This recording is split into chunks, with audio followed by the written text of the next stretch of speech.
17th, 2023. If I could ask everyone to please silence your cell phones or put them on vibrate. That way we don't get disrupted during the meeting. That would be ideal. So please silence your cell phones or put them on vibrate. Appreciate that. Thank you very much. Let's go ahead and call the roll. Commissioner Fournier. Here. Commissioner Moss. Here. Commissioner Perkins. Here. Commissioner Segerson-Eaton. Here. Vice Mayor McGee. Here.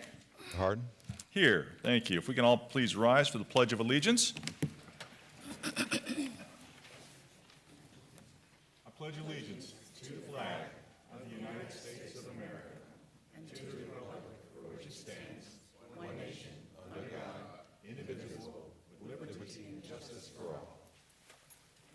Thank you. All right. Let's see. Can I get a motion approving the CRA board meeting minutes of September 19th, 2023? So moved. Second. Moved and seconded. All in favor say aye. Aye. Opposed? Motion carries unanimous. Thank you for that. On our agenda this afternoon, are there any changes to our agenda, Ms. Sewell?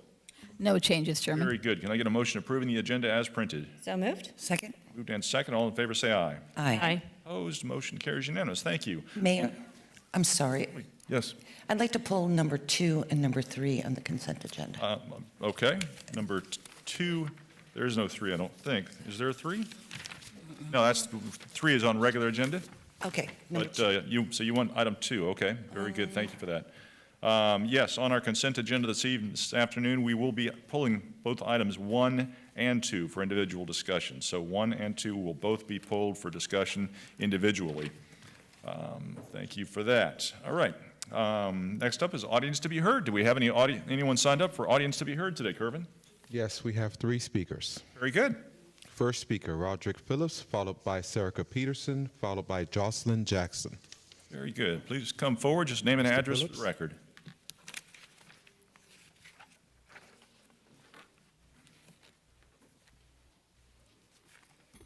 Good morning, good afternoon. Afternoon. Rob Phillips, 2620 Northwest 10th Street, Pompano Beach, Florida, Barry Moss District 5, the great city of Pompano Beach, Florida.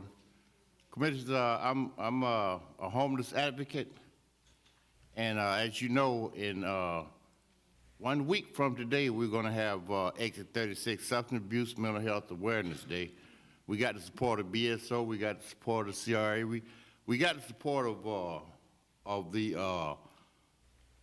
addiction community in Pompano, and we're gonna wing it with what we have.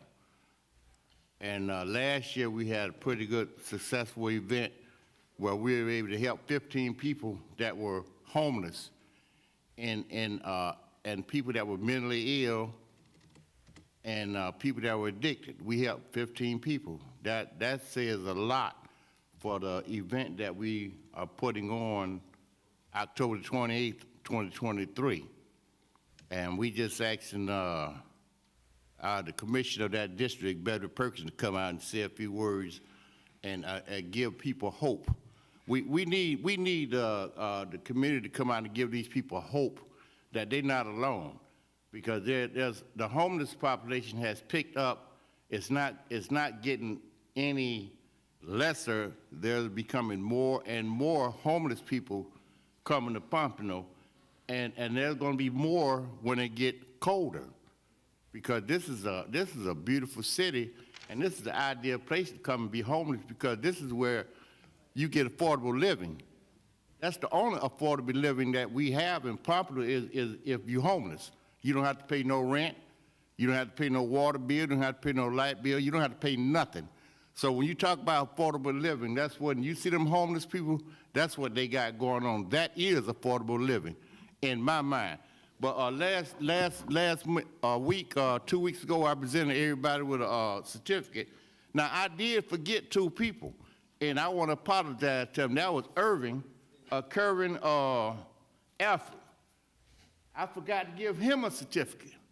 And I forgot to give Mark Berman, if he's still the attorney, a certificate. So today I'm going to present these 2 certificates to Kervin Alfred in recognition of valuable contribution to the city of Pompano Beach, Florida. And what we say about sobriety, honesty is the key to sobriety. Exit Thursday, substance abuse, homeless, Mental Health Awareness Day, 10/28/2023. Keep up the good work, Kervin. And when you see Mark E. Berman, give him his certificate. Thank you very much. Very good. Thank you, Mr. Phillips. Appreciate that. Next speaker, Ms. Peterson. I'll make sure Mark gets it. Sarah Peterson, 4354 Northwest 9th Avenue. Commissioner, I wanted to speak on behalf of the meeting that had last Thursday. I first want to commend staff. That was a brutal meeting, sitting through that and watching it, but the calls I got over the weekend, people not knowing, I want to commend you all for taking the time to have the conversation and dialogue about it, because there are questions and there's a lot that people don't know. I anticipate moving forward that we'll have more dialogue where people can ask questions. And I want you guys to get out there, get out in front of the Northwest District. Commissioner Perkins does a good job with speaking with the people who she's in contact with, but there are a lot of people who don't know, and especially the youth. So let's try to gear some of this energy around connecting with the youth, because we say we're building for them, and I don't see none of them come to the meeting. It's not interesting to them. So let's go make it interesting to them and let them know that what is happening and what's coming is for them. And what do they want to see? What do they want to be a part of? But it was a brutal meeting. It really was a brutal meeting, and sitting through it and watching things, some I understood, some I didn't understand. But there needs to be space and dialogue, and the 3 minutes that you all give us to speak, or 2 minutes that we had that time, people have more that they want to say, and they need those questions to be asked. When these forums come about, I hope everybody attends them, and I hope we make them to where the youth and everybody can be engaged. Let's not shy away from social media being an outlet for getting more people involved, more input, because everybody can't make it out to these meetings. So I did want to say that, and I know it was a joint meeting between the city and the CRA that we had. So seeing more people from this dais, more people from the city in that community moving forward is gonna, I hope, calm some people's nerve about what's coming. So I just wanted to speak to that, and thank you. Thank you. Appreciate that. Great comments. Next speaker, Ms. Jackson.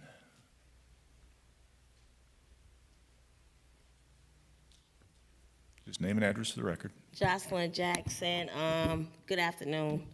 I would like to say, elaborate on what Rob was saying earlier, Mr. Phillips, in reference to the homelessness. For some reason, and I agree with Commissioner Moss, because he says it on the multiple occasions that we got this. We begin now to think it's natural and it's common to embrace the homelessness. We got to come to some resolution sometime or another to fix it, because you got actually the I forget some organizations, they drop them off. They drop them off because we got a lot of food centers, to feed them food. So they get dropped off by the busload. I don't know who this organization is, but I'm gonna have to find out, because they drop them off and they hang out. Some of them, just like Rob say, hey, I'm gonna spend the night down here in Pompano. You wake up in the morning, eat breakfast. They give them breakfast. They give them lunch. They give them hot meals. So that's something we got to try and get a handle on, especially with the new development coming to be built up, because you want the tourists to be able to come here and be relaxed and not be harassed, when they come and visit. The next thing is to piggyback on what Sarah was speaking about. Myself, I have taken, it was Suzette and I and the city manager. I think we was hanging out that day about 2 hours, could be possibly 2.5 hours. We took a tour on a golf cart that I rented. So maybe if we set it up to where we can have the residents take a tour and show them things, the upcoming things, the expectations of the suggestions that they may have, that what they want to see, for the city to look like. Because we with me taking them out, they saw some things that they never was brought to their attention. We discovered they didn't have permission. They was utilizing the property without permission, but our city manager immediately gave them a stop and desist order. So it's things that's probably going on that you guys not aware of because you don't go out into the community to see. So think about it. I think it's a great start. I don't know, get a bus or get a couple golf carts and just allow them to be a part. That's what it is. We want to be a part. And another concern I have, the signage. I haven't been by there lately near I think that's the Meduga house right there. It's a gentleman on a transformer with a basket with beans, a basket of beans. I don't know who approved that, but I find it very offensive because my mom is a migrant worker, back in her time, her parents, and I say this all the time and I stand on it. We need to get that from there. I don't like it. I find it very offensive. It's the white guy with a bag of string beans. So we need to work on that. Thank you. That's it. Jackson. Just for the record, I believe the wrapping that you're talking about, that depicts the first mayor of the city of Pompano Beach. Okay, well, the first Thank- mayor, thank- I'm just saying it's offensive, because the mayor wasn't picking the beans. My family was. So I want to share that with you. It's Very good. offensive. Thank you. Next speaker. That concludes audience to be heard, Mayor. Very good. Thank you for that. All right, that takes us up to our consent agenda. Item number 1 is a resolution. A resolution of the Pompano Beach Community Redevelopment Agency approving and authorizing the proper officials to execute work authorization number 1 in the amount of $94,606 for site civil services for the development of a parking lot at Annie Adderley Gillis Park pursuant to the professional consulting agreement for civil engineering services between the CRA and Kimley Horman Associates, providing an effective date. So moved? Moved and second for discussion. This item was pulled by Commissioner Perkins. Commissioner? Thank you, Mayor. I didn't see in the backup a drawing of how this is expected to look, and I wanted to make sure that I'm a part of this process all along the way as the preparations are being made for that parking lot. So can staff keep me informed and abreast? And I'd definitely like to meet with Kimberly Horn as well. So I just want to be a part of the process to make sure that the parking lot is fitting and the community will be okay with it. Okay, thank you. Very good. This is a public hearing. Is there any input from the public on this item? Please come forward. Just name and address for the record. Please come to the microphone, sir, so we can hear you and everybody else can. Just name and address for the record. Rob Phillips, 2620 Northwest 10th Street, Pompano Beach, Florida. My input, if you planning on, we just got through addressing the homeless and drug abusers. Though that is a hub. Kimberly Adderley Park is a hub for the homeless and crackheads smoke crack, sleep out there all night, all day, and you're going to put a park there to give them someplace else to sleep and be homeless.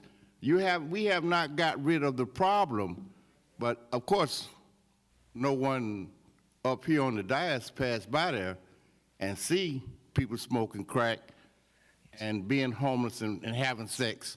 You don't see that, but the people in the community see it every day. It's not normal, and I am for the parking lot, but please try to get trained or the CRA to turn to some of that go bond money to try to get the homeless people away from there.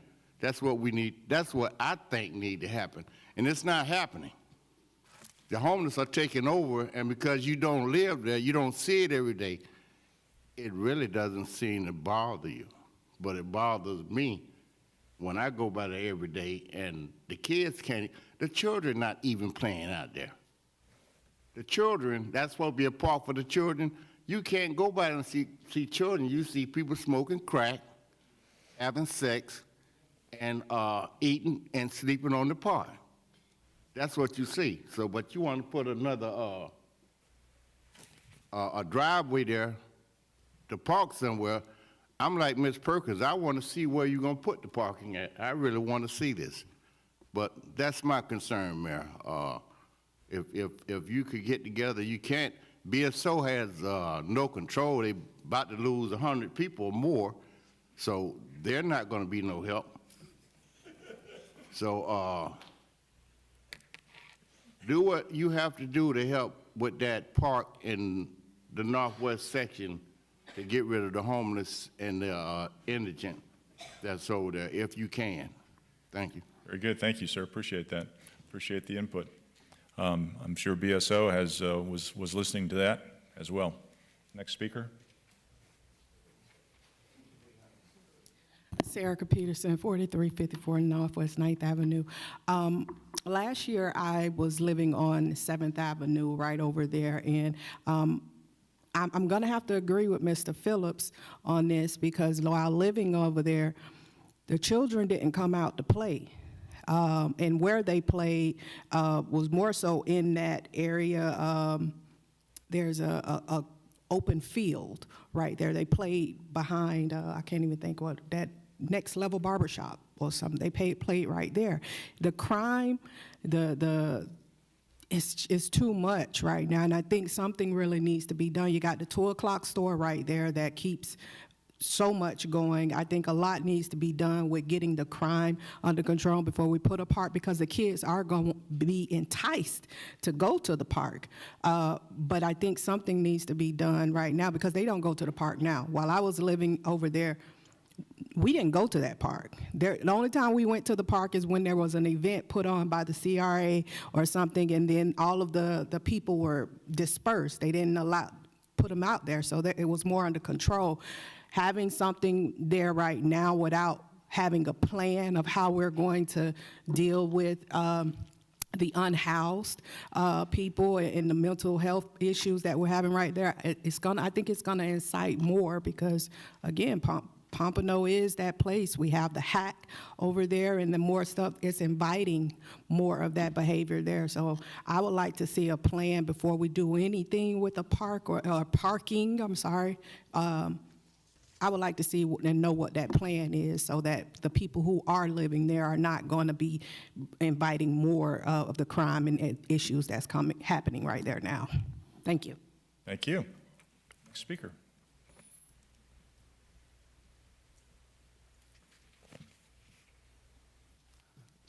Mike Scaversi, 1630 Southwest 5th Avenue. I agree with what they said, and I had an incident over there several months ago. I was exercising, and one of the druggies came up to me and he asked if I was undercover.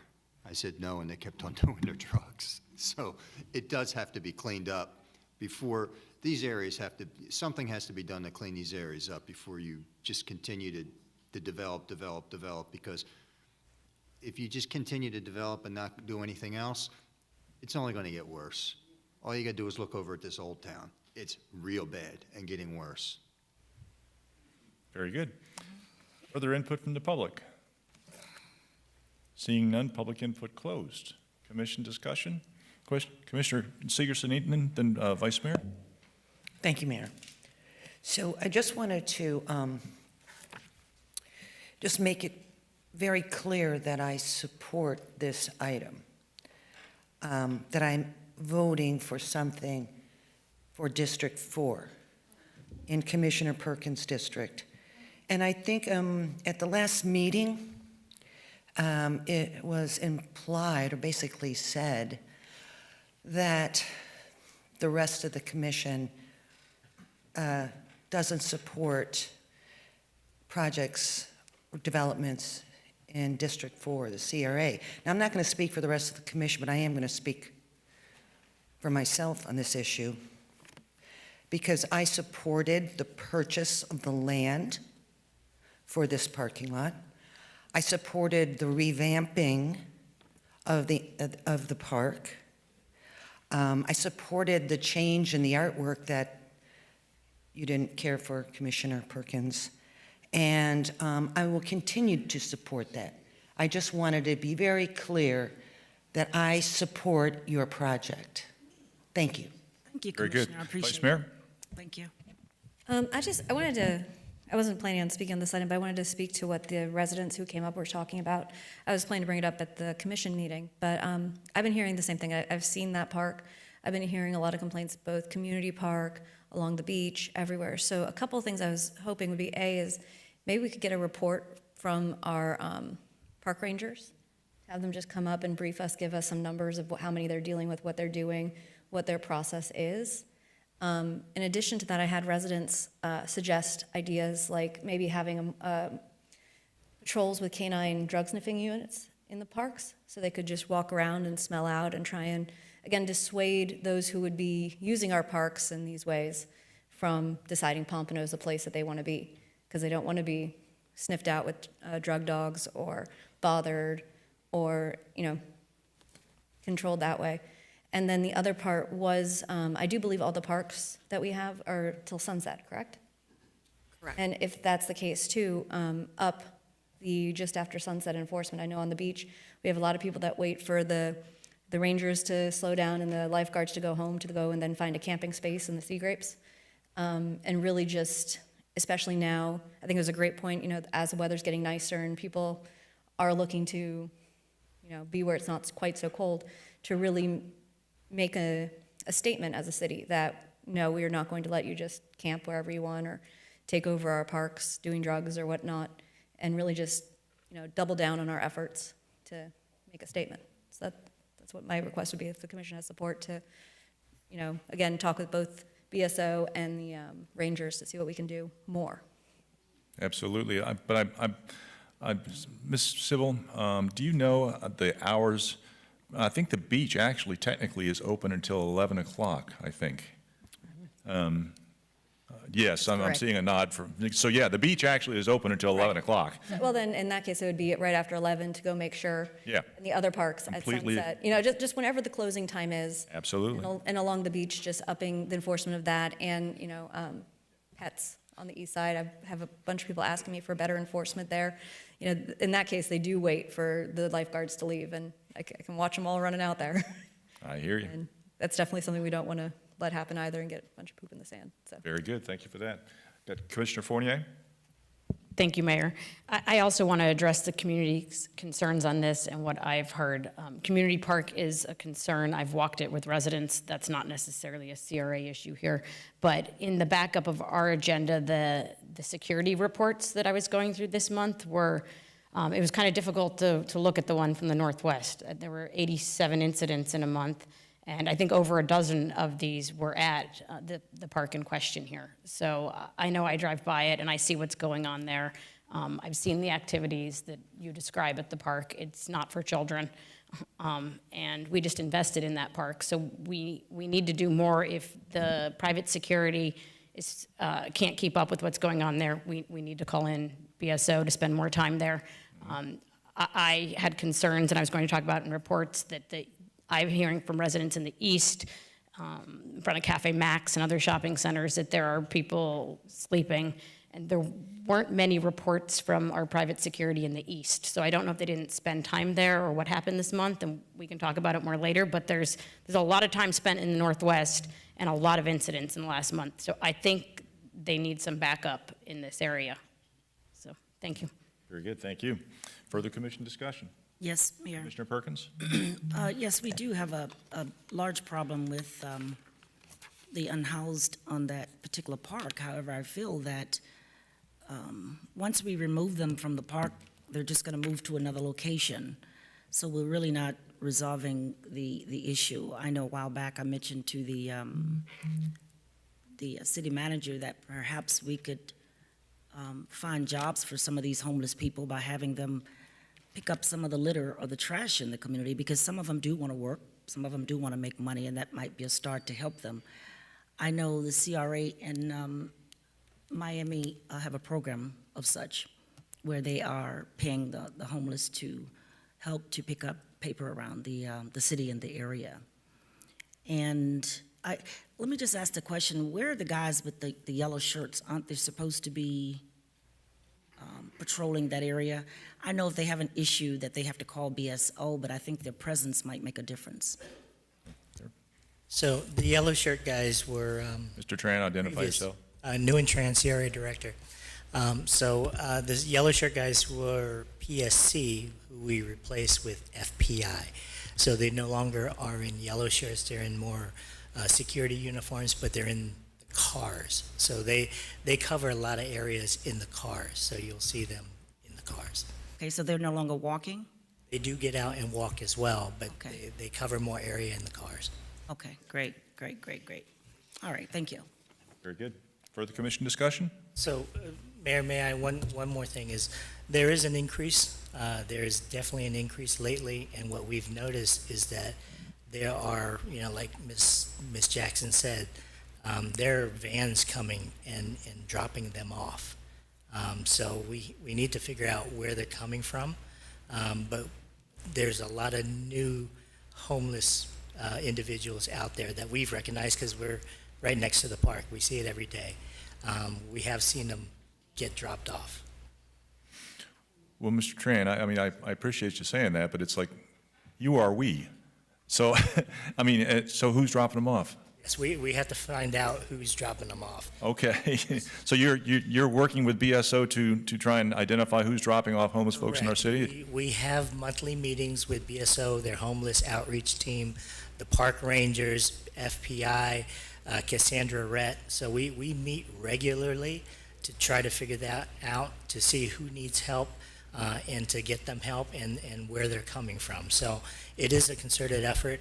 You'll see that park rangers have stepped up, and they're in Annie Gillis more now than they ever have been. So it's work in progress. Okay, let us know when you figure out who is dropping folks off. That would be good. Mayor? Thank you. Ms. Sybil? Mayor, yes. Commissioner Perkins? We had a similar problem, I guess about 2-3 years ago with a white van that was dropping off prostitutes in Kendall Green. And I think BSO got on top of that. And basically, we found that out just knocking on doors and talking to people and them letting us know that this van comes at a certain time every day, drop off all the prostitutes and pick them up at a certain time every day.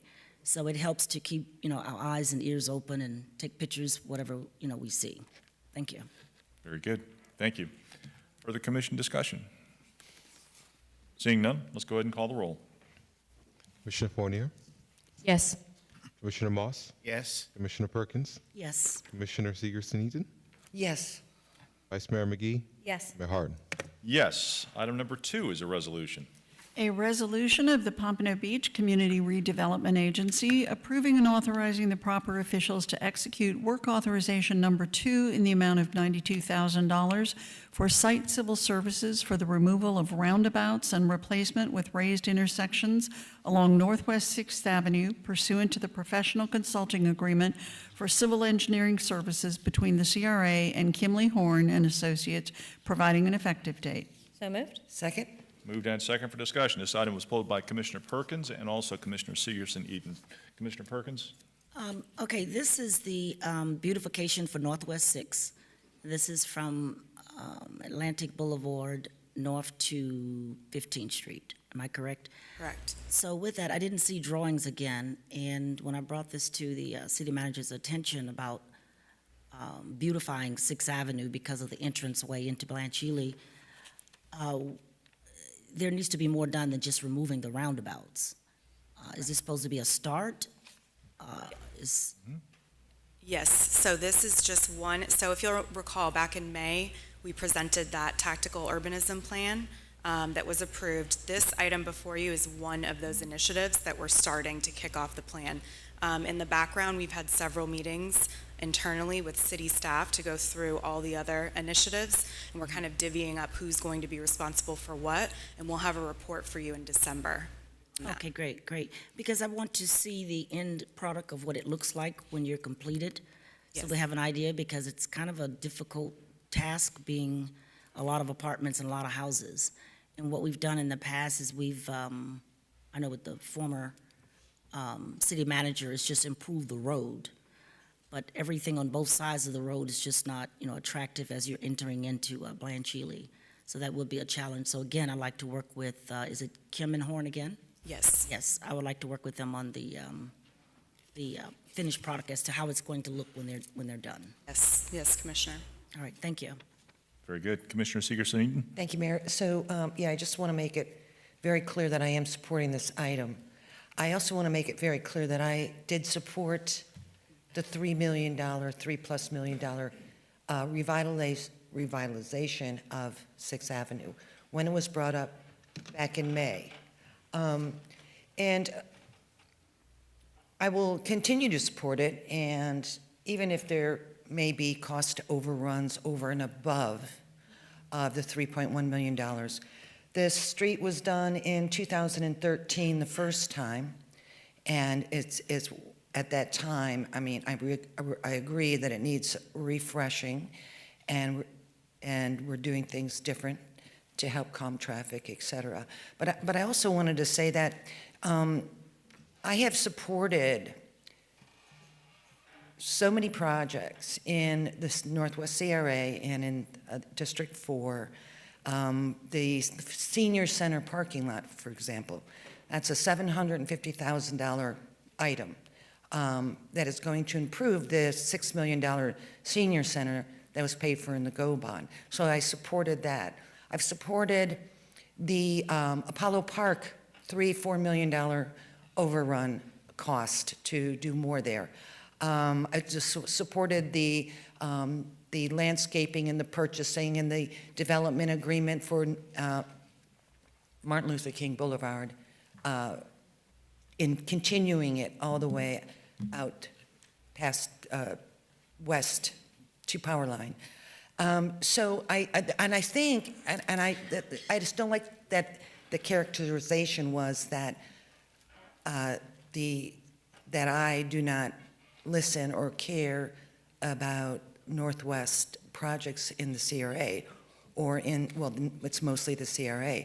But I will say that I did not agree with Commissioner Perkins when she voted no and voted against the GO bond, the $183 million bond that is paid for approximately $70 million worth of improvements in District 4. I wholeheartedly support that.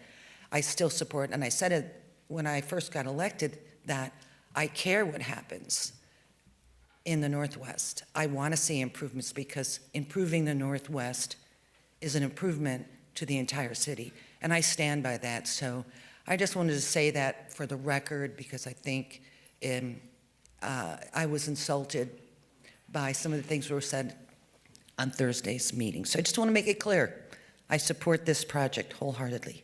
Thank you. Very good, thank you. Very good, thank you. This is a public meeting. Is there any input from the public on this item? Mayor? Yes, Commissioner Perkins? I thank you for your comments, Commissioner, in expressing yourself. As I sit here on the dais and as I go out and about in the community and when I'm elected, it's never I. For me, it's always we or us. So I don't think in terms of anything individually. I have an ear for the people. I listen to what they say and I listen to what they want. Now, the reason that you're probably voting for these projects or have in the past is because it's not a big project. It's a very small project and a lot of people are not getting paid from it. It's just to do what it says it's going to do on the paper. But when we're talking $1 billion, that's totally different. Nothing compares to that. I will never get in my lifetime or in this city lifetime any project that big ever again. So I was listening to the people. When I make a decision, it's not I. I'm listening and I base it on that.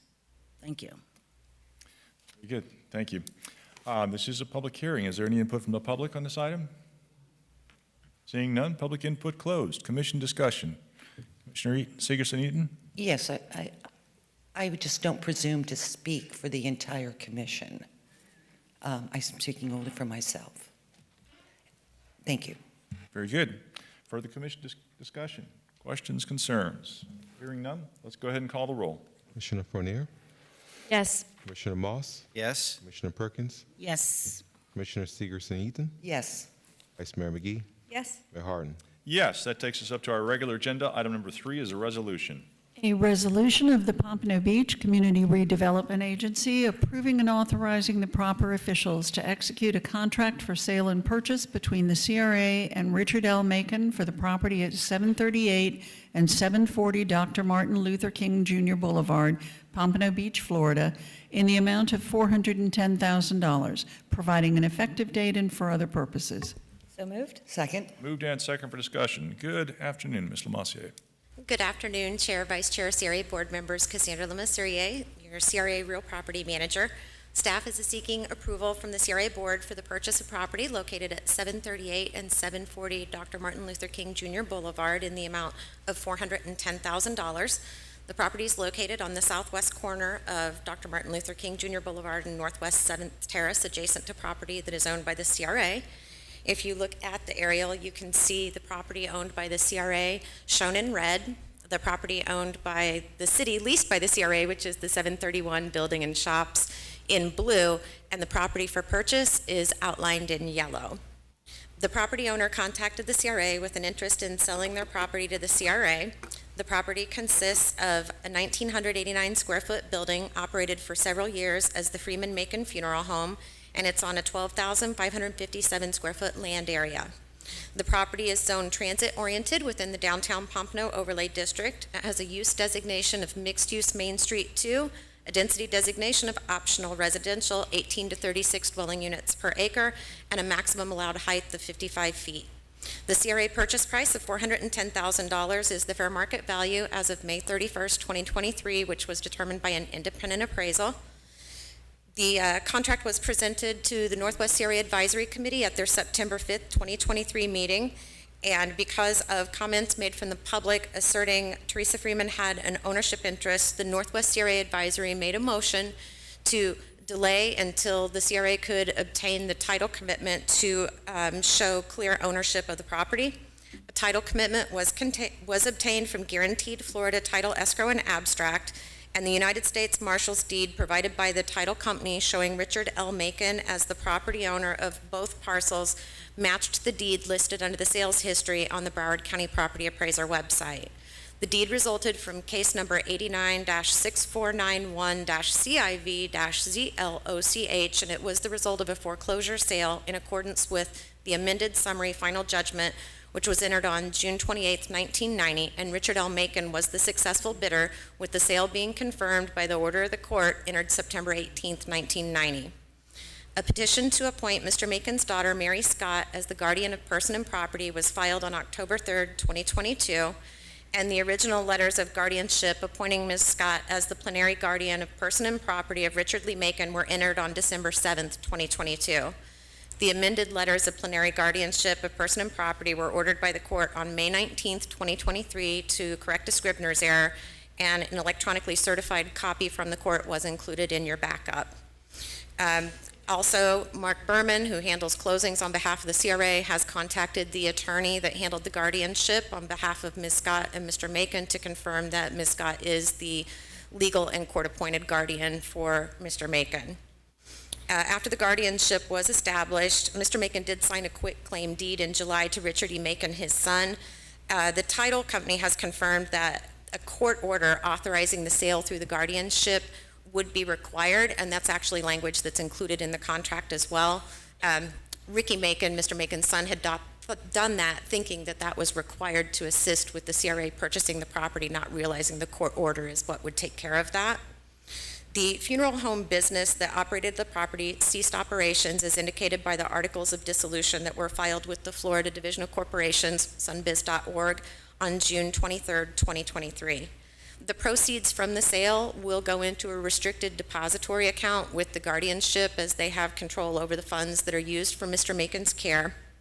So this was brought back to the Northwest Sierra Advisory Committee again at their October 2nd meeting with the requested title and ownership information, and they did recommend approval of the sale and purchase contract with a vote of 4-2.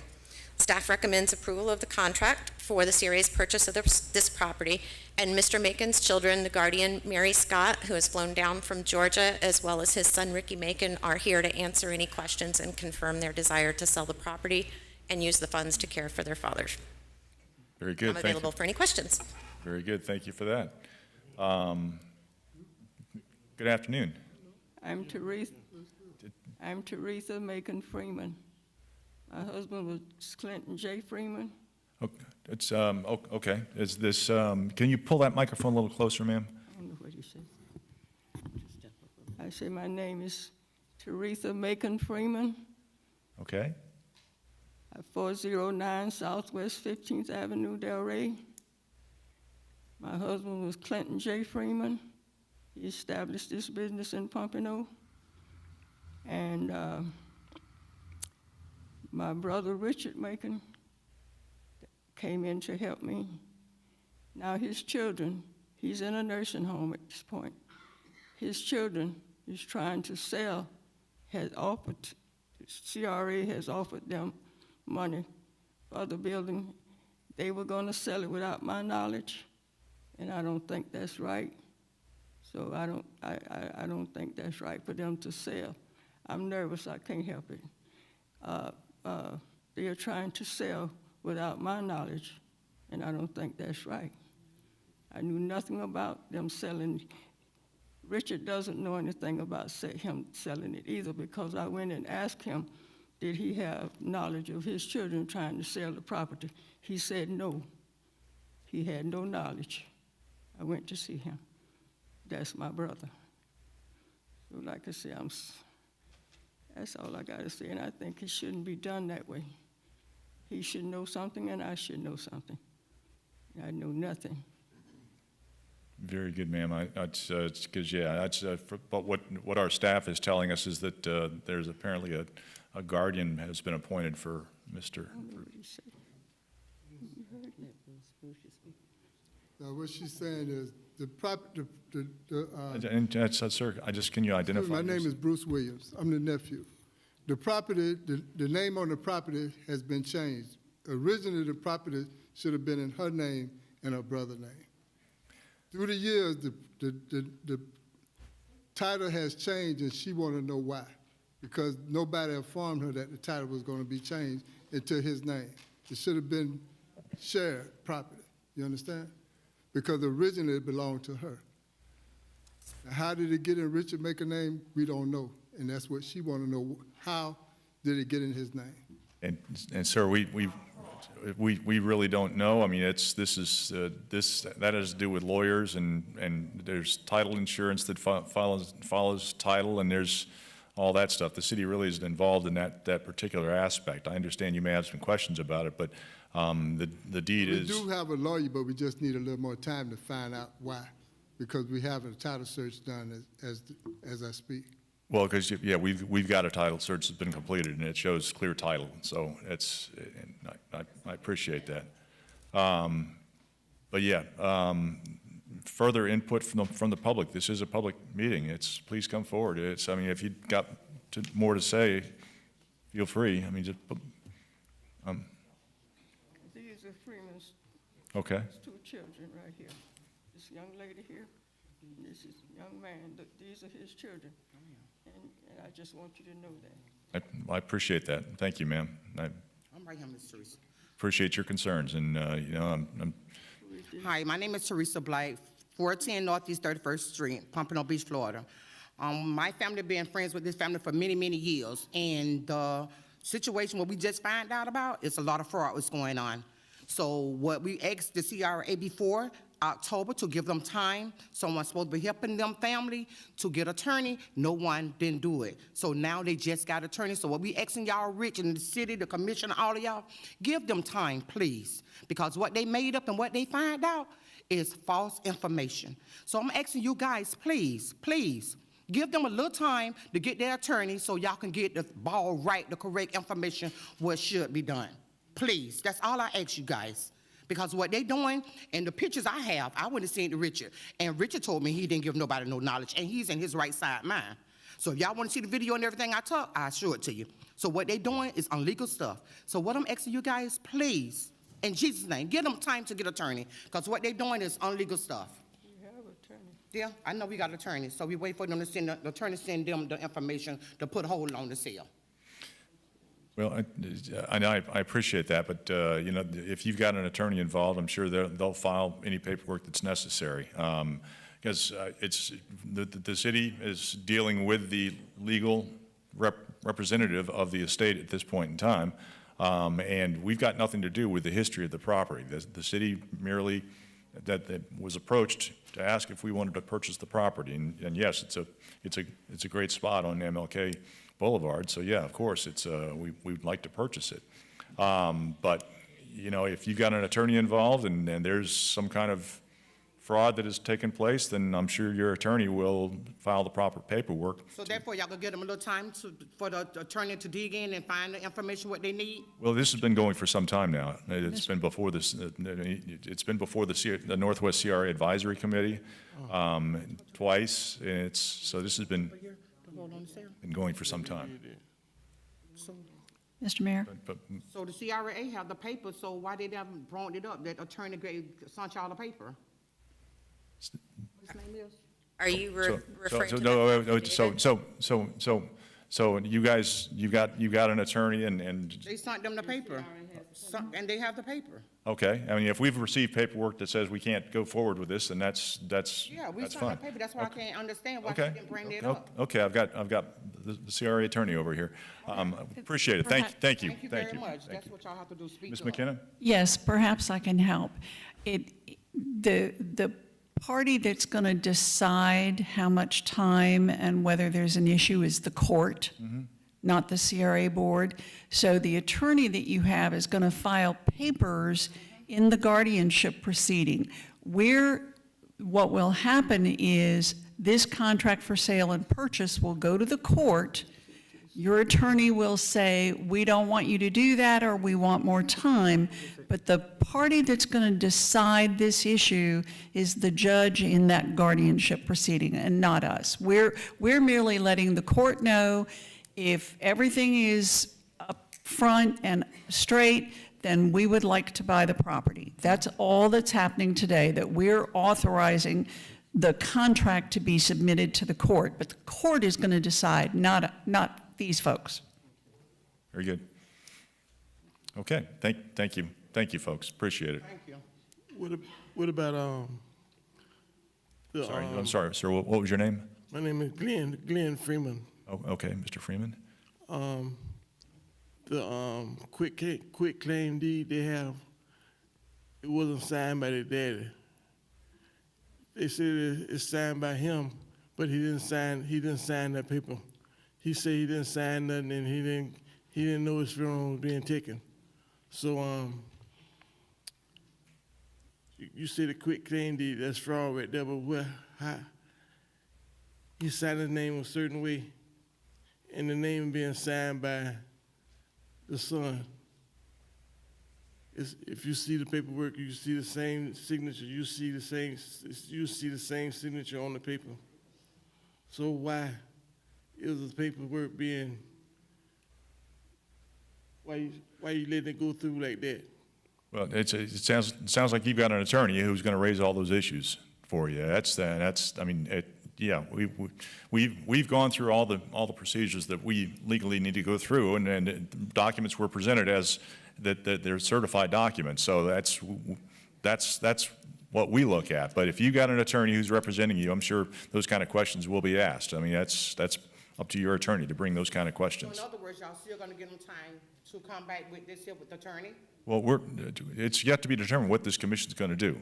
But you've got an attorney involved already, so it's, as Ms. McKenna said, if there's questions concerning the deed, the guardianship, things of that nature, ultimately the judge that is overseeing all this will be the decider. All right, thank you. But I'm not trying to give legal advice. Just want to put that on the record too. Yes, sir. Just name and address, please. Mike Skaversky, 1630 Southwest 5th Avenue. I think this needs to be tabled. They have a legitimate complaint. It seems like something shady may have been going on. We have one person elected up here that has extreme real estate knowledge, and the rest of yous do not. Just because you sell real estate or you have a real estate license doesn't mean you know anything about real estate. This has to be tabled, and I got news for you. You don't know it. There's only one other person also up here, Commissioner Perkins. I've looked into some of the sales that have been done in the Northwest area, and some of the stuff, if you recall, did not look kosher whatsoever. And they were done with some people that could barely speak English. And it was really disgusting, some of the stuff that was going on to some of these people. So I believe this needs to be tabled. They need to look, they have a lawyer, let them look into this. Instead of voting on this today, give them at least 60 days. Thank you. 60 days. I mean, you wanted to have staff look into what a hotel and a motel meant. And you wanted to do that. That was a disgrace. That was ultimate stupidity from a couple commissioners that should be thrown out of office. They're so damn dumb. Give them 60 days. Thank you, sir. So, excuse me, this is Teresa again. I'm sorry, just, It's the paper. We want to know, did y'all see the papers here? And we submitted to, the lawyer submitted to the CRA and to the attorney. Do y'all have the papers? I don't, but I assume staff does. I could actually clarify for you, Mayor, if you'd like. There was an affidavit that was dropped off at the CRA office from Bruce Chappelle Williams. It was speaking to the quitclaim deed that was from July of this year that was mentioned in my memo. The affidavit wasn't submitted at the time that your backup was provided to you, but it was contending that the quitclaim deed is not a valid deed. Based on our conversation with the title company and the fact that Broward County Property Appraiser has not recognized the deed because it was missing information, and it was also executed in the thought that it was required in order for the sale to go through. It is not what determines the ownership. We've confirmed with the underwriter, because of the legal guardianship that's been established, the only mechanism for the property ownership to change is through a court order that is issued through the guardianship case. So I believe that that affidavit is, with regard to the quitclaim deed, is what you're referring to.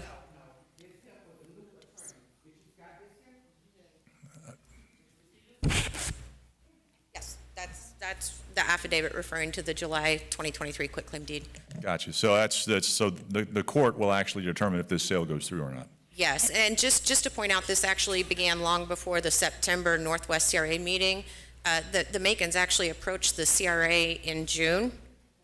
We were waiting for the appraisal, getting the appraisal information over, making sure that the business was closed, that they didn't want a lease back option that we had offered to them, drafting up the contract. You were then on hiatus in August.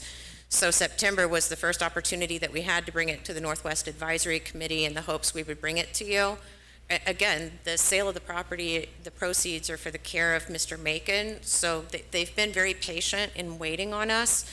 They could go and sell it to any other private developer if they wanted to, but they chose to approach the CRA and offer us the opportunity to purchase the property.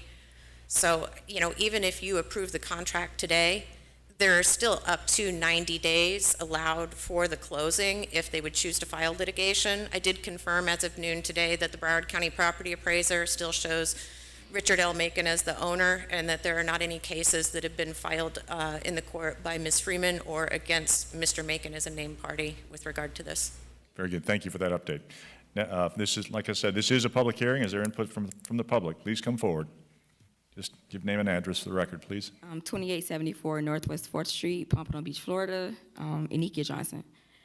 I just have a question. I do see that there's $410,000 listed for the property to be sold.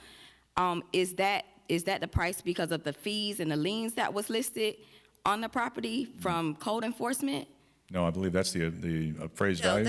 that's from an independent appraisal. We didn't provide the appraiser with any of the information on the code compliance cases or liens, and the CRA did commit and agree, and it's in the contract, that we'll buy the property with the open code cases and liens in place, so the sellers don't need to lose any of the proceeds from the sale to take care of that or take any action. So that's the appraisal. Okay, so even with that being said, the price of property right now is at its all-time high, $410,000 for that property that's there.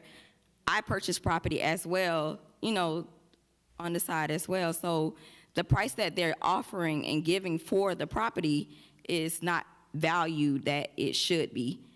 I think there should be a current property appraisal been done, because I was looking and it's not current.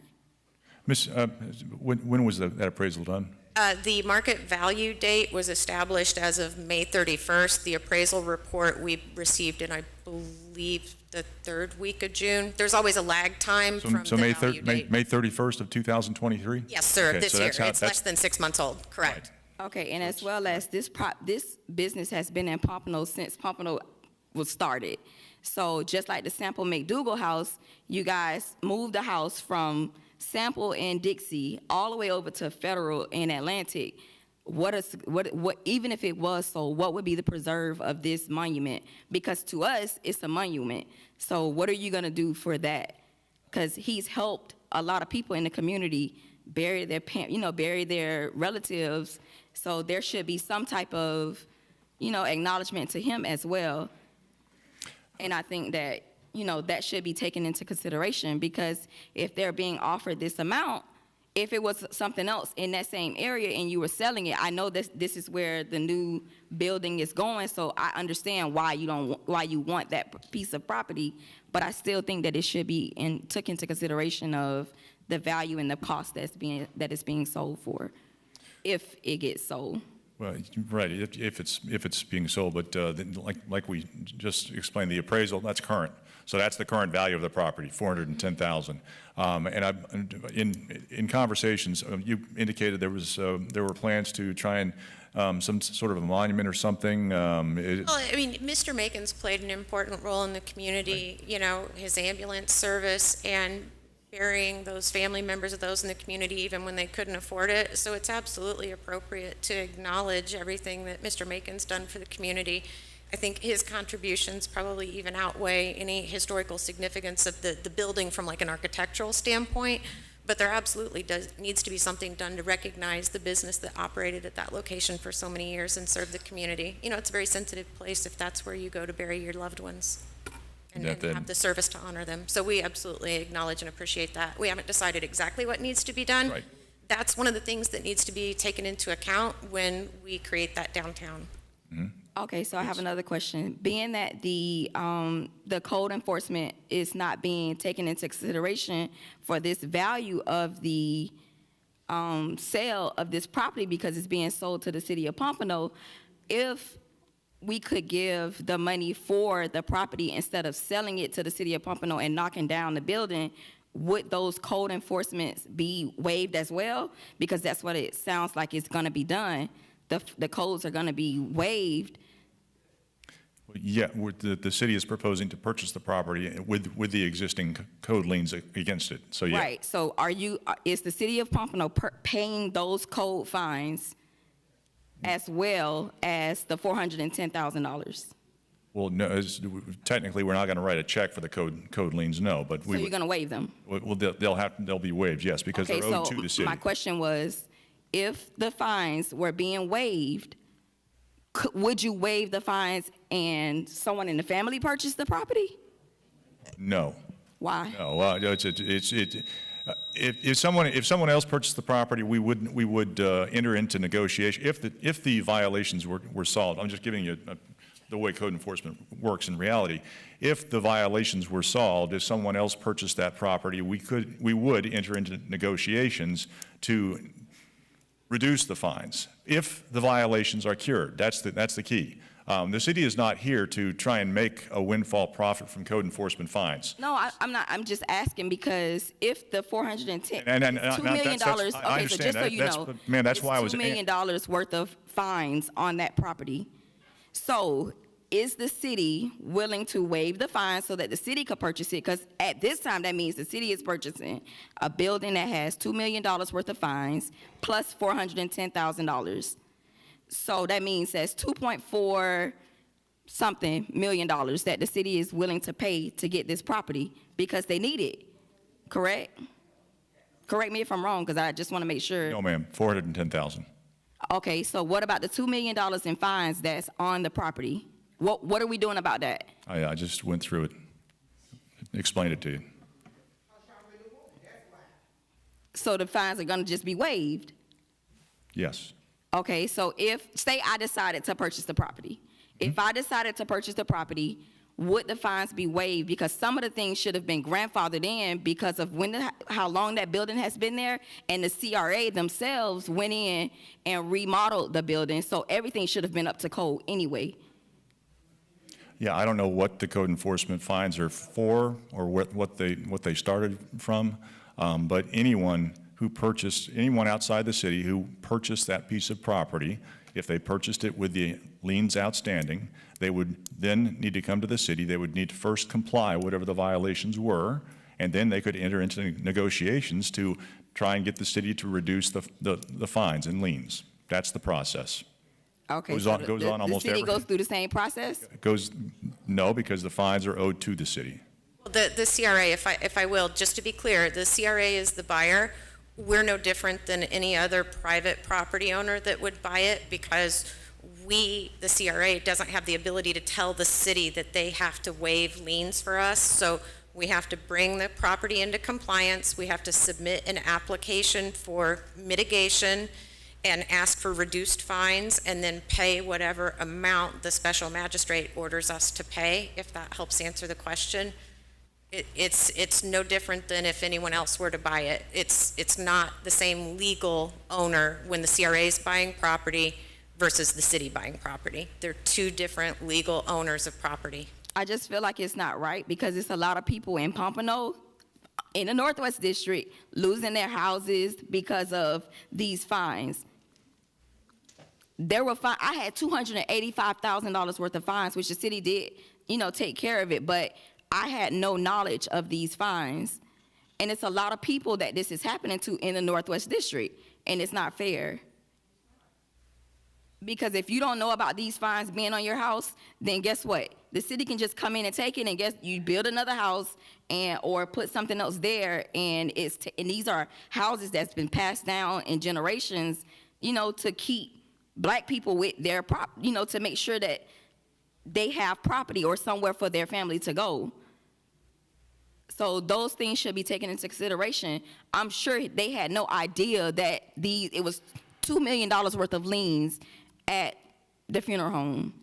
But ma'am, the liens have no bearing on the sale of that property to the city. It has a bearing because if someone else was to purchase, if they decided that they don't want to sell right now, if they decided to change their mind and say, I don't want to sell, they still have $2 million worth of liens, then what?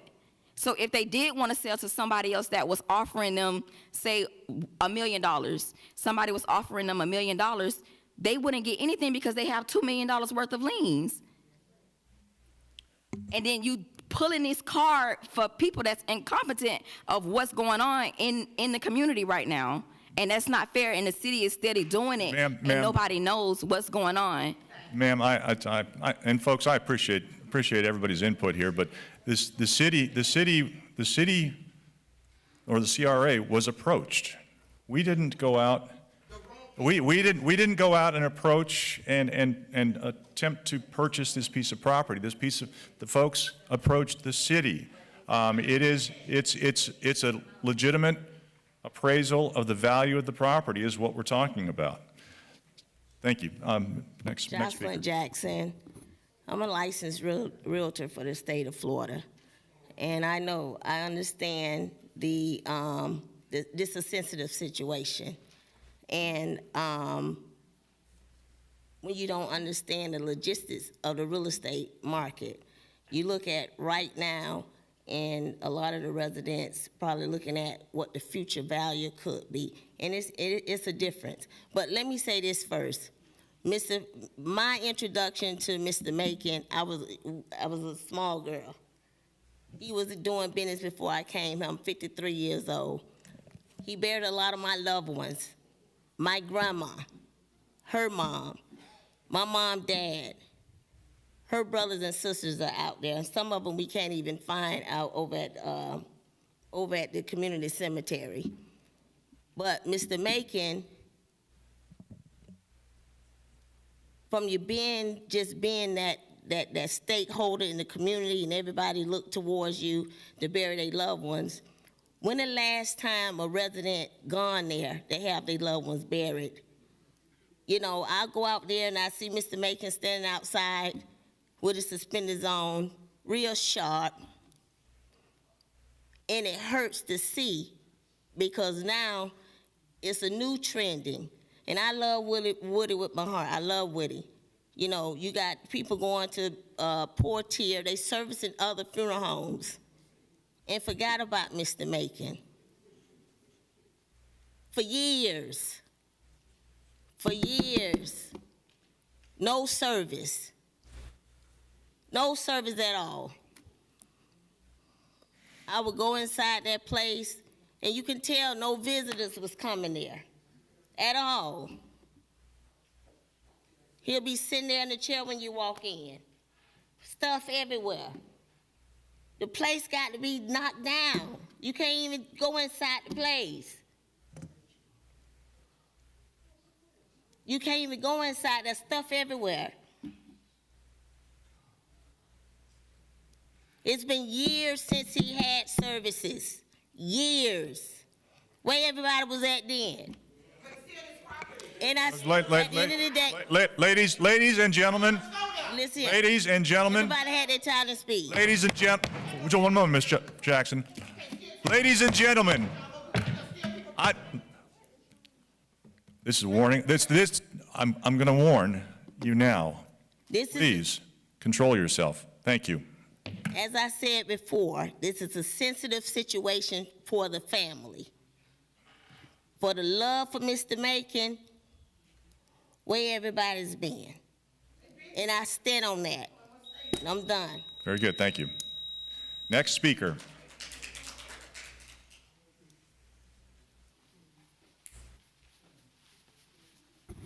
Quentin Tompkins, 436 Northwest 19th Street, City of Pompano Beach, Florida.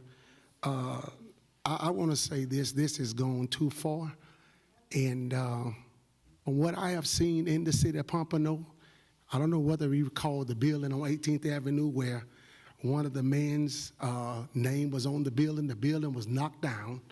So to say that, to add it up at all, we talk about one thing, but we not going to, you saying you can recognize Mr. Macon, but the situation has nothing to do whether you can enter into the building, whether you can get into the building. I'm a witness myself. I have been there, and it's the building. All it needs is a little care.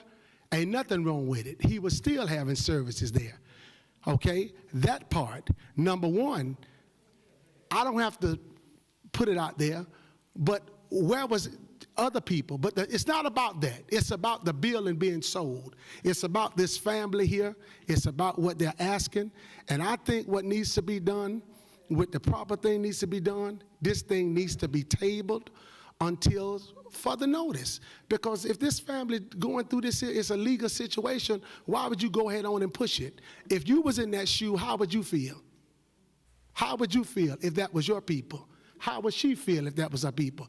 All the community is asking if you would work with the community. You all say that y'all love Pompano Beach, you love the residents. When are y'all going to start to hearing and respect the residents' feelings? When are you going to start to doing that? We're not talking about nobody that's 27 years old. You heard the statement. This man is in his sound mind.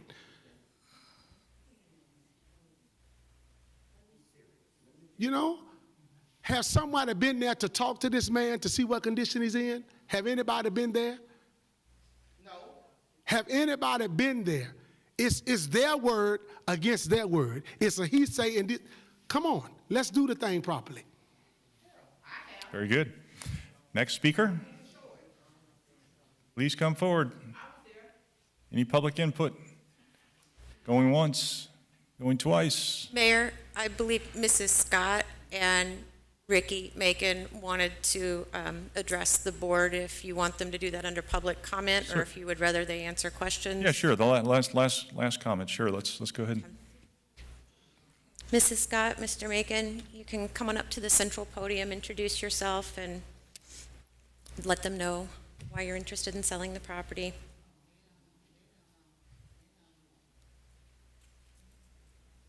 Just Good afternoon, everyone.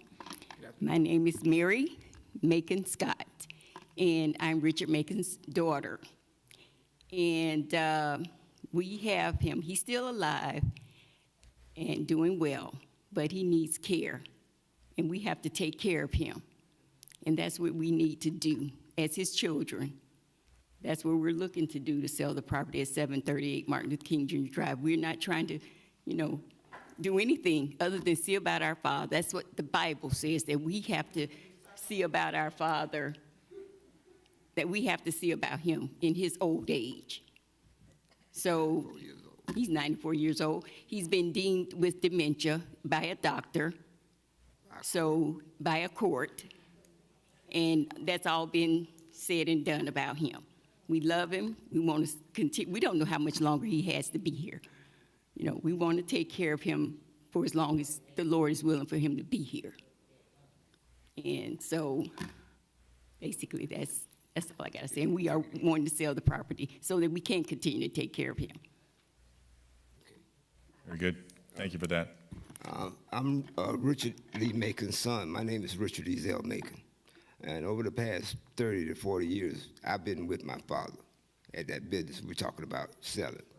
And so as time went on, the funeral home business got more people in the business, and so his business started to decline really rapidly. So now we have these people coming into this coming into this chamber saying, oh, we're gonna keep it because it's a monument, it's gonna be this and this and that. But guess what? Those same people that are saying that, probably most of them owe him money.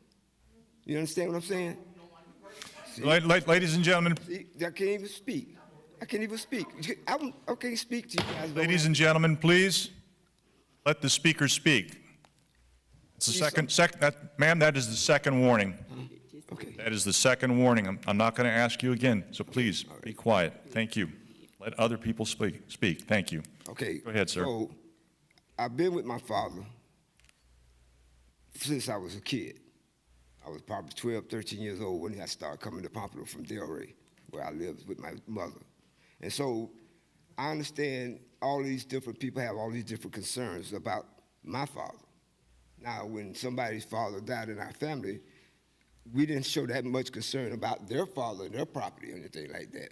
But now they're showing this concern about our property from our father, which is not that we're just gonna be able to take the money, put it in our pockets and walk to the bank and say, man, we're gonna have some fun. No, we're taking that money to put it in the trust, like you said. That money is for him. Because I don't want to spend my little money to take care of him, but if he has his own money. He worked for that place since he was 40 years old. He's 94 now. And now we're having these issues. And now what is happening is this. Sir, please. Sir, I'm going to ask you to please be quiet. Sir, please. Thank you. We never forgot about Auntie. Go ahead. Okay. Sir. Never. So once the money's, we're selling it, no matter what anybody has to say about it. We made up our mind, me and her. I'm the oldest son. This is the next, she's the oldest daughter. She's his only daughter. So we've grown up together, and this is my sweetest sister I can ever ask for. And she guided me away. She guided me through this process. Because there was times I wanted to keep it, I wanted to let it go, keep it over months and months and months. And she's finally convinced me that we should go this way. And so we decided that's what we want to do, because all we're trying to do is, my father's in good health. He has dementia, but that's his problem that he has. So these people are saying they wouldn't talk to a man with dementia and all these other things when they shouldn't be talking to him at all about business or anything. They should have called me. So, but they didn't call me. My aunt, over the years, calls me anytime she needs me for something, she can call me. And I was always there for her. Yeah. But it's hurtful right now for what we're going through now. My sister loves her aunt, and I love her. Just like my cousin, just doing all that talking, he loves her just like we love her. But this one little thing is going to come up here and just destroy a legacy of a family that's been close for all these years. And it hurts me, and it hurts my sister. And that's all I have to say about it. Let's go. Very good. Thank you for that. Very good. Mayor? Public input closed. Yes, Commissioner Perkins. Is this a time-sensitive issue?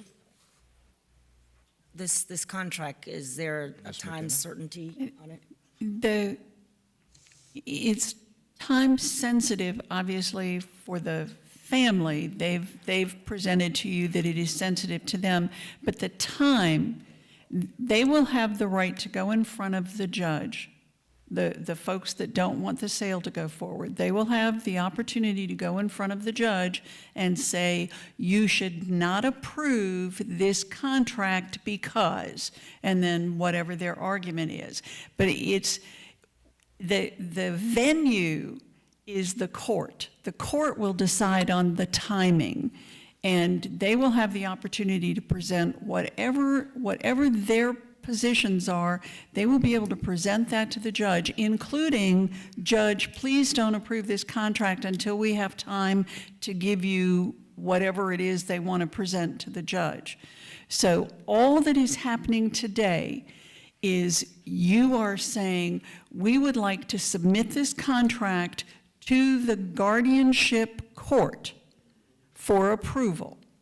Then all the parties will have the opportunity to present whatever arguments they want to present, but at the end of the day, all we're saying is, we'd like to buy, they came to us and said, we'd like to sell you the property.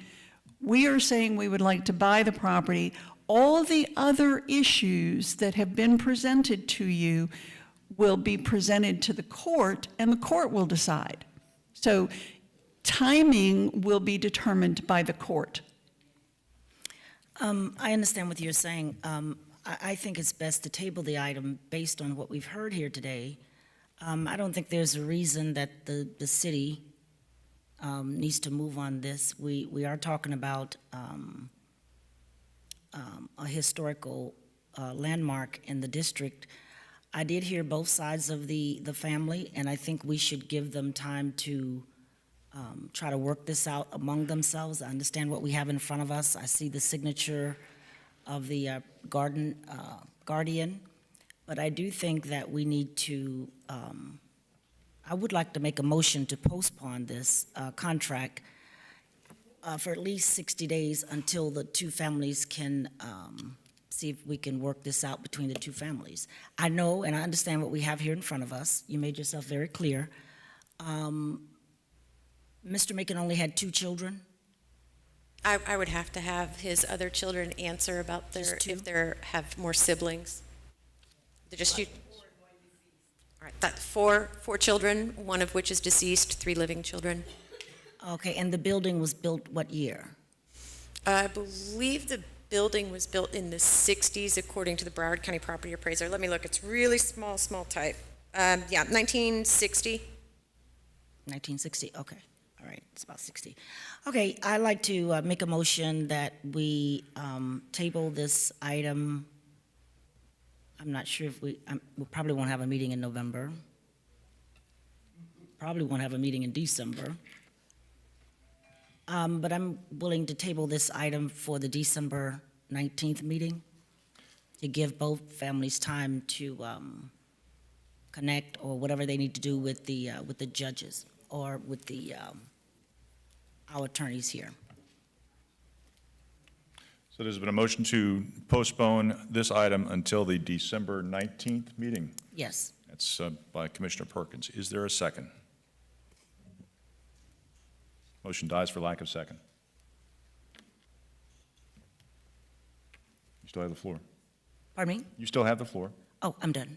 Very good. Further commission discussion. Commissioner Moss. Yeah, Mayor, if we don't approve this contract today, then there's nothing stopping a private individual from moving in and offering $415,000 for the property, building whatever it is that private individual wants to build on the lot, not taking into any consideration whatsoever the sensitivities of the family or the community or the historical impact of the building. So if we don't act now, someone else very well may, and may build something there that is very much against the wishes of the family and the community. So I think it's really, we're doing a favor to the community by approving this contract, which will not, as the attorney has pointed out, which will not be finalized until the court has made a decision. So we run the risk of someone else buying that property and doing something to it that the community doesn't want. Thanks. Commissioner Fournier. Thank you, Mayor. I understand this is a very strategic parcel, so I have some concerns as a result. I am not concerned that the courts will resolve the deed issues. That is not up to us to decide. That is up to the courts to decide. It's also not up to us to decide the condition or the health of the ward. If there was a guardianship put in place, then I can assume that doctors had good reason for that. But what I do have concerns about are, number one, the code cases. So I think the point that's being made here is a good one, that we have a unique ability as the city and the CRA to have confidence that these $2.3 million of liens will be resolved, where a private entity making a bid for this parcel would not have that same confidence that those would be waived.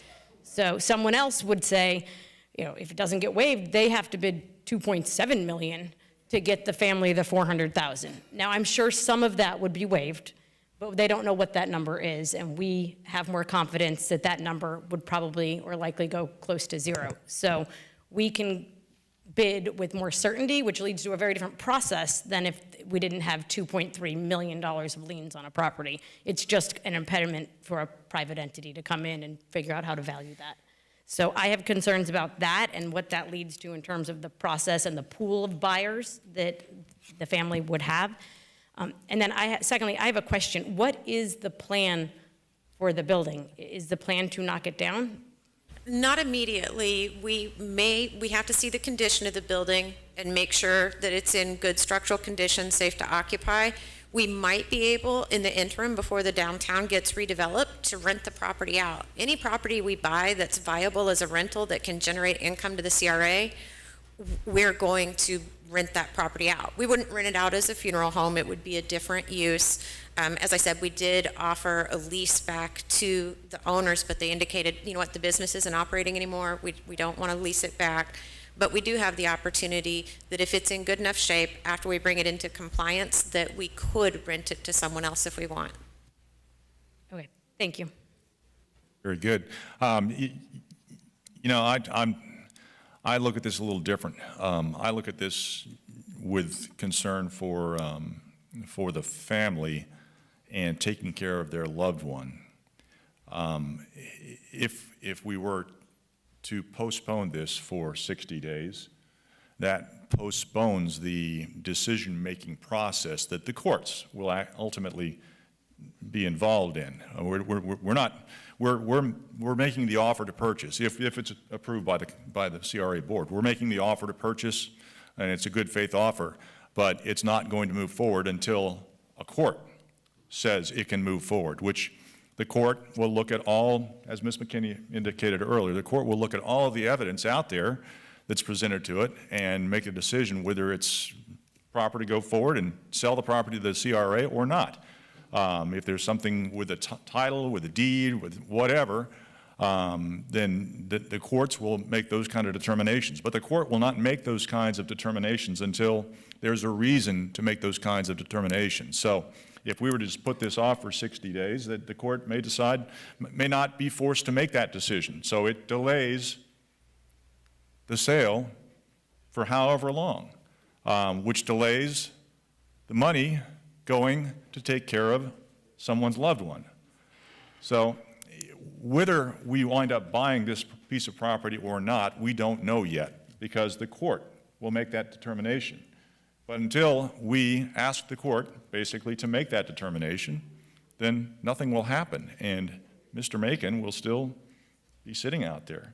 So to me, it's important that this move forward for many reasons. Further commission discussion? Commissioner Segerson? Just quickly, I want to say I, too, agree and am comforted by the fact that the court is going to thoroughly investigate the background, the claims, et cetera. So I feel very confident in that process. Thank you. Very good. Anything further? Seeing none, let's call a roll. Commissioner Fournier, No. Commissioner Moss, Yes? Commissioner Perkins, No. Commissioner Segerson-Eaton, Yes. Vice Mayor McGee, Yes. Mayor Harden. Yes. Item 4 is a resolution. A resolution of the Pompano Beach Community Redevelopment Agency authorizing the proper officials to execute a Land and Water Conservation Fund grant agreement with the Florida Department of Environmental Protection in the amount of $1 million for the McNabb House and Botanical Gardens. So moved. Second? Moved and second for discussion. Good. Hi, Ms. Mulder. Go ahead. Good afternoon, Chair, Vice Chair, Board members. Sarah Mulder, CRA Project Manager. So if you'll recall, back on November 15th of 2022, the CRA Board authorized the approval of a grant application to the State of Florida's Department of Environmental Protection Land and Water Conservation Fund Program in the amount of $1 million for the McNabb House and Botanical Gardens project. In July of this year, we received notification that the project was awarded funding in the amount of $1 million as requested. This funding requires a $1 million in matching funds and will go towards the construction of nature trails, an event lawn, landscaping, and a children's area. So this item before you authorizes the proper officials to execute that grant agreement with the State of Florida Department of Environmental Protection. And with that, I'll take any questions you may have. Thank you. Very good. Thank you for that. And thank you for the $1 million grant.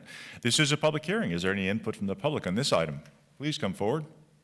Just name and address for the record. Mike Skaversky, 1630 Southwest 5th Avenue. How many grants are we receiving for this property total, you know? As many as we can get. I can answer that one. This is going to run about $30 million, correct? We're still pursuing additional grants. $30 million, and we're going to have one thing there, basically, a restaurant. You think that's a smart idea? Do we have a restaurateur yet for the place? Yes, we did select one, yes. Is he going to get free rent also? The development agreement has yet to be completed. He probably want free rent too if he figures out what else goes on around here. Further input from the public? Seeing none, public input closed. Commission discussion. Vice Mayor. I just want to say thank you to the CRA grant team and congratulations on $1 million grant. That's amazing. I'm looking forward to all the things we'll be putting on those properties between the botanical garden, the restaurant, the event center, the kitchen area, the children's play area, all the things that we're trying to put together and make a really, really cool addition to our city. So thank you very much. Very good. Further commission discussion? Seeing none, let's call the roll. Commissioner Fournier, Yes. Commissioner Moss, Yes? Commissioner Perkins, Commissioner Segerson-Eaton, Yes. Vice Mayor McGee, Yes. Mayor Harden. Yes. Item number 5 is a resolution. A resolution of the Pompano Beach Community Redevelopment Agency approving and authorizing the proper officials to execute a second amendment to the lease agreement between the CRA and TEPM, Inc. for property located at 121 Northeast First Avenue, providing an effective date. So moved. Second? Moved and second for discussion. Good afternoon, Ms. Vasquez. Good afternoon, Chair, Vice Chair, and Board members. Kimberly Vasquez, CRA Project Manager. In 2017, the CRA approved entering into a ground lease with TEPM, Inc. for the parking lot located at 121 Northeast First Avenue as part of the larger vision to create the now known Old Town's Backyard. This second amendment will update the lease and bring it into compliance, and before you today as further amended and more specifically outlined in the following paragraphs. Paragraph 1 is really correcting the square footage of the lot. Paragraph 2 changes the date of the initial 5-year term on the lease to begin on November 1, 2023. Paragraph 4, more specifically, Section 4.1, increases the annual rental amount to $13,500, which is based on an appraised value of the property. Paragraph 5 changes the terms on the option to renew to 5 years. It was renewable annually automatically. Paragraph 7, the CRA will pay the property taxes during the term of the lease. Paragraph 9 eliminates the use of the property as a parking lot now that it has fixtures on it and drainage, etc., as part of the backyard. And paragraph 19, more specifically 19.3, allows the CRA to sublease the area with the landlord's consent. All other terms of the original lease shall remain in full force and effect with the exception of these proposed amendments. That concludes my comments. Staff is seeking approval of this second amendment to this lease, and I'll take any questions you may have at this time. Very good. Thank you for that. This is a public hearing. Is there any input from the public on this item? Please come forward and give your name and address. Well, I spoke too soon just before. Mike Skaversky, 1630 Southwest 5th Avenue, TEPM. That's a business owned by the McMahon family, correct? That is correct. $13,500 for a parking lot. Are we also paying for the real estate taxes? It was formerly a parking lot, is now part of the backyard, and it is the largest portion of the property in that area. So we're going to be paying his real estate taxes also? That is part of the lease, yes. That is a part of the proposed lease. Yes, that is correct. So we pay the taxes plus $13,500? That's correct. Plus we're paying the rent for the building. It's now a restaurant. We've paid them somewhere in the ballpark of about $1 million now for this building. It's about 3,800 square feet. Do we do this for any other residents in the city of Pompano Beach? This is, The answer would be no. So what is going on here, why we are forking out so much money, and I'm glad she's back, because what I want you to do is right over here where this restaurant is now located. I was over there the other night. You will find more security in this one small area than you may have in a very large area in your district, and you're not going to be happy. What restaurant you're talking about? The property TEPM, which is owned by the McMahons. The That's what South we're on. Bar? We're, South Bar Restaurant? yeah. Okay. I don't know if you were listening. We're paying the taxes on this also, on the parking lot. Plus, we're going to pay $13,500, and it's another 5-year term for 5 more years. So how many years are we just going to just keep paying them? We are not Cuba. Anybody up here that votes for this, when you are done, if you vote yes, change your voter's registration for socialist times 10, basically. We are supposed to be the United States of America and pay for ourselves. We're not supposed to be doing handouts for people that do not need it. You know a little bit about me, how much I help the poor. They need it. They don't. very good. Further input from the public? Please come forward. Seeing none, public input closed. Commission discussion. Commissioner Fournier? I have a few questions, thank you. Sure. I did notice that the original lease appeared to be signed by the former board member and president of TEPM. Is that correct? That is correct. Okay. And then this lease says just Thomas McMahon, owner. So has this property changed ownership? Because the signature doesn't say TEPM. It just says name and an owner. I believe it's my understanding that when the former commissioner who sat up on this dais became a commissioner, he turned over all his holdings in those properties to his father. His father is the legal owner of this property. Okay, so it's still TEPM Inc., but the corporate documents somehow changed since 2018, and the ownership there changed in their corporate documents. That is correct. Okay. So my real questions have to do with the value of this. So this is almost a 600% increase from what we're paying right now.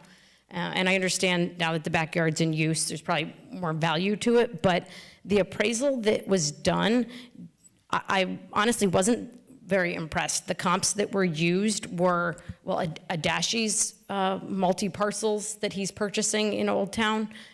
There's project on Federal Highway So these are very dense projects that were used, or lots that have very dense projects going in that were used as comps, and even a single-family home, like a property that's got zoned for a house on it in Old Pompano. So why, and you may not be able to answer this about the appraisal, but wasn't there just a sale of a similar parking lot in Old Town, just north of this in the last couple months?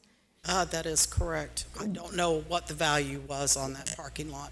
Okay, well, I do, and that comp was about $24 a square feet, and we're valuing this at $39 to $40 a square foot to do this lease. So I don't know why that wasn't included. It certainly seems more comparable than the comps that were used in this appraisal. So I have questions about that appraisal. And then within the appraisal, it also says, our search revealed no vacant land rent comparables in the subject's market area. So they had to guess at some factor on rent based on what appears to me to be a very inflated value for this small parcel that isn't available for dense development. So I just think this is overvalued quite a bit based on the comps and the lack of comps for rental properties for vacant land. So the taxes also create a question for me. That sets a precedent that I'm a little concerned about. I think we'll see more people coming back asking us to pay their property taxes. I know in some leases we do and some we don't, but I am concerned with values going up that we're going to be on the hook for more landlords' property taxes. So have we considered or tried to buy the property? That's why we did the initial appraisal. We did approach the owner to sell, because we know it was formerly a parking lot. We know at this point it will not be a parking lot. It is part of the backyard. They did lose approximately, I think it was 7 parking spaces as part of this project. And we did inquire with them about purchasing the property, hence why we did the appraisal. They were not interested in selling. They wanted to continue to lease. Okay. Thank you. Very good. Further commission discussion. Commissioner Moss. Yeah, for those of you who don't know, I was a licensed real estate appraiser in 2 states for 25 years, and I do not know this appraiser. I don't know what data he was relying on, but I will say that unless Commissioner Fournier is a licensed real estate appraiser, she's just an individual with an opinion. You have to be schooled in these matters before you can comment on it. I'll also say that one of the things that an appraiser is charged with is to choose the most recent, the most proximate, and the best. In a perfect world, the most recent is yesterday. The most proximate is across the street. And that's not the real world. So I don't know what with the array of comparables that were available, but for years I had people second guessing what I did who everybody's got an opinion. They're like noses, but by people who are not qualified to do that. And Commissioner Fournier, with all due respect, you're not qualified to evaluate that appraisal. Thanks. Very good. Commissioner Fournier. Thank you, Mayor. I may not be an appraiser, but what you just said, I think is common sense. The most recent, the most comparable, the most proximate, and that is a parking lot that's just to the north of it that was just sold that was not included as a comp, but there are comps on Federal Highway. So I don't think it takes a license in that to look at it and say there might be some other comps that should have been considered. Well, it does take a license to say. Commissioner Moss. It does. You don't know why that wasn't included. Perhaps it wasn't an arm's length transaction. Do you know whether it was or it wasn't? Perhaps it wasn't. So there you go. So I would have to say that if whoever did this appraisal is a licensed appraiser, his reputation, his business is on the line. And there may be a very good reason why that wasn't chosen. And it could be that it wasn't an arm's length transaction, in which case it would be disqualified. So I don't know why the appraiser did what he did, but either do you. And to cast aspersions upon a professional, I think, is unprofessional. If I may, for the record, Ms. Vasquez. just so it's for the record, at the time that this appraisal was done, this was not sold at that time. So therefore, it was not incorporated in or taken into consideration as part of the appraisal. And something that's not a This settled was not sale. sold? What is this? No, the one to the north, Okay. the parking lot that she's talking about. wanted to be a little more had precise not there. been sold at that time. And if it's not a settled sale, it cannot be used as a comparable. Okay. Commissioner Fournier. When was the appraisal done? I thought it had a date of September.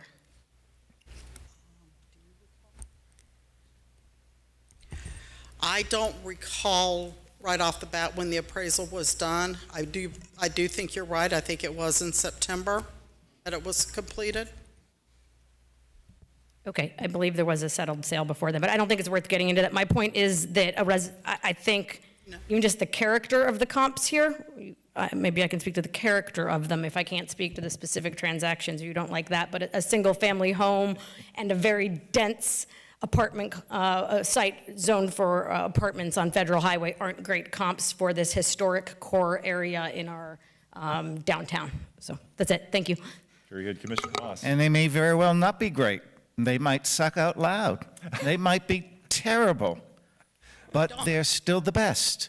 Yes. And that's a problem that an appraiser is faced with. He is legally obligated to use those things that are the most recent, the most proximate, and the most similar.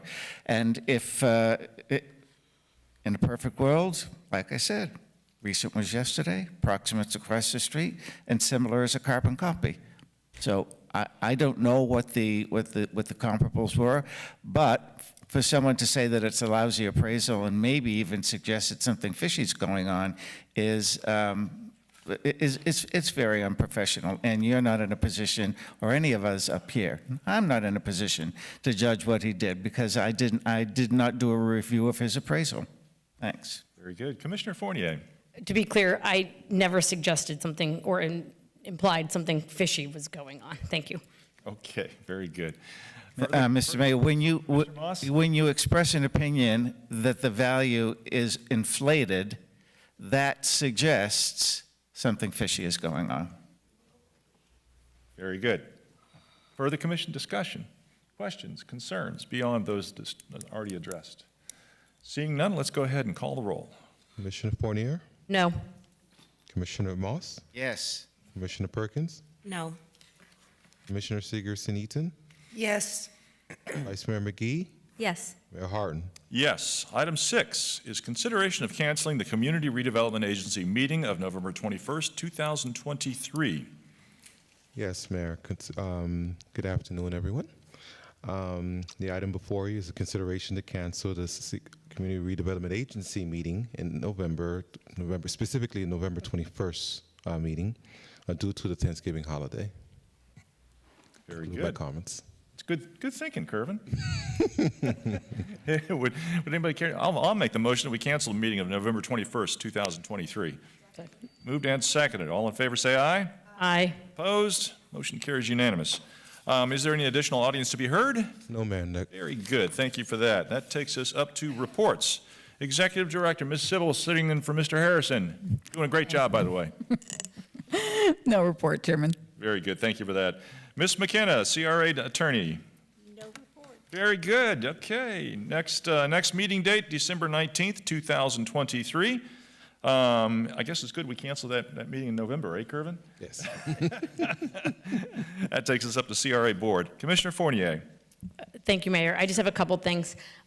The construction at Atlantic Dixie and the lane closures, I'm getting a lot of emails and calls about lanes being closed that maybe don't need to be. As we get into the season here, I just want to remind everyone, let's try to be cognizant and work the construction company to keep as many lanes open as possible during the peak hours, because we are, there's more and more people coming down here for the winter, and traffic is going to get worse. So I wanted to talk about the FPI reports, also the security reports. It came up earlier, but I did notice that in the monthly report for the East CRA, there were only 9 calls or incidents, and there were 87 in the Northwest, and normally there's quite a few in the East also. So I don't know what happened this past month, but I'm getting calls and emails about issues in the East, so we need to make sure that we have FPI security in both the East and the Northwest. And then one other thing, I'm hoping in the future, in the backup, we can get the draft minutes for the advisory committee meetings for the current month. Because a lot of times so we don't have them for October. We have the minutes for September, but there was an October advisory board meeting for the Northwest and the East, and some of the memos refer to that, or there's votes. So it'd be great to get a draft of those so we can understand what happened at those meetings just a couple weeks before we meet. Is that doable? Okay, thank you. That's it. Very good. Commissioner Moss? No report. Very good. Commissioner Perkins? Yes, I have only one item. Well, I really have a question for staff regarding the Ely, the mixed-use income housing. I want to get an update on what was going on with that. Fran, do you know, I know the Related Urban Group was awarded this development back in 2022. And I just wanted to get an update on what's going on with this project. Nguyen Tran, CRA Director. So it wasn't an award, it was a ranking that was approved about a year and a half ago. So we are still in negotiations. So it's still an active solicitation, still in negotiations. Okay. They are the top-ranked firm. And if you recall, this is the Grisham assemblage. The second-ranked firm was Landmark Development. So Related was the first-ranked firm. We're still negotiating. Okay, so how long have you been negotiating with them? About a year. A year? Over a year. Are there some problems or delays that it's, I really like this project because, number one, I like the title of the project, the Ely, because so many apartments are built in the Northwest and we can't identify with the names, but this is called the Ely, and I was very concerned with it. And I want to see it move forward. So what can I do to help out to make it move forward? Is there a problem with the developer or staff is not getting what they need? What seems to be the delay? It's a series. I mean, the interest rates have gone up and the project has changed. So we're trying to get to the point of meeting what was indicated in the solicitation. Okay, how has the project changed? Originally, it was structured parking, if you recall. Now it's surface parking. We're looking at costs. We're looking at capital cost up front. We're looking at trying to meet what was in the solicitation. Okay. So CRA at this particular time owned the land where they plan to build these apartments. Is that correct? We own the land, yes. So are they willing to purchase the land? Build the one of apartments? those negotiations items as well, yes. Okay. So how much is the land, how much are you charging for the land? How much are you purchase Had it price? appraised, I believe it was about 0.74 million for the land. Say it again? I believe it was like 3.7 or 4 million, right around that one. 3.7 million? Okay. All right. All right, so can you keep me updated on this project? I'm really looking forward to it. I know that it's supposed to be, I think, 40% affordable housing, 25% workforce housing, and 35% market rate. That is my understanding. Also, Sound a little bit recall right? the deconcentration policy that was passed by the commission is 50%. If you're doing affordable, 50% Yes. needs Right. to be unrestricted. Right, I remember we passed that, I want to say last year, it was the ordinance for the 50/50. It Right. was before this solicitation closed. Right, It was exactly. part of the Right, solicitation. that's it last year, okay. All right, thank you. So just keep me updated and abreast on this particular project. I'm kind of looking forward to this. Okay, I will, and as a last, comment is, it's still an active solicitation. I want to put on the record that this is the number one ranked firm. It's still active until there's a signed contract, so there is no lobbying in there. Okay, so you're saying that they were not awarded with the RFP, they did not receive the RFP for this contract? They were ranked number one, and as the commission is very aware that it's either approve the rankings and move forward with negotiations, and that's where we're at. So it was an approved ranking, Okay. You're number one. You authorize staff to negotiate, so that's where we're at. Okay, all righty. So that means someone else can come back and do an RFP? No, that means that if we are at an impasse, we can go to the number two, as indicated in the solicitation, or if it's in the best interest, we can cancel and go back out. Those are the options. Okay. All right, just trying to get some understanding. You are, I'm sorry, it was what? did you want to speak on this item that I'm talking about? Okay, go ahead, let him speak, because I'm trying to get an update. No, this is your report. Okay, but you wanted to say something, sir? Oh, okay, okay. That's it. Well, one other thing I did have, the Public Works. Do we have, and this is not for you, Tran, I think this is more or less for Brian or Earl. Do we have classes for management or administration in Public Works for like adequate, the classes that we had for the fire department? Remember a while back when we were having problems? Do we have those same classes for Public Works? Yes, Mayor, Vice Mayor, Commissioners, Brian Donovan, to answer your question, yes. Okay, what are those classes called? I can't remember the name. I can't think of the name off the top of my head, but... It's not an ethics, it's somewhat of a... No, it's like how you professional deal with- training or something. But yeah, they're offered, they can get with HR, and those classes are offered periodically. Okay, and also for Public Works? Yes, ma'am. Okay, that's my question. Thank you. Thank you, Mayor. Very, very good. Thank you, Commissioner. Commissioner Sigerson-Eaton. Yes, I just want to address the homeless issue because I have been getting some emails as well. I'm appalled to hear that we have people from other cities and other places dropping off homeless people. That's really appalling. But I want to say the police and our hot team are doing a great job, but they can't be everywhere at all times. We have our ambassadors and our security in both CRAs. So if I would just urge folks to, if you're feeling threatened, call 911. If someone is aggressively accosting you as you're sitting out at an outside cafe, call 911. But if you want to just report a homeless person, you can dial our non-emergency number, and it helps so that we can use our homeless outreach team more effectively to try and solve this problem. And that's it. Thank you, Mayor. Very good. Thank you, Commissioner. Vice Mayor.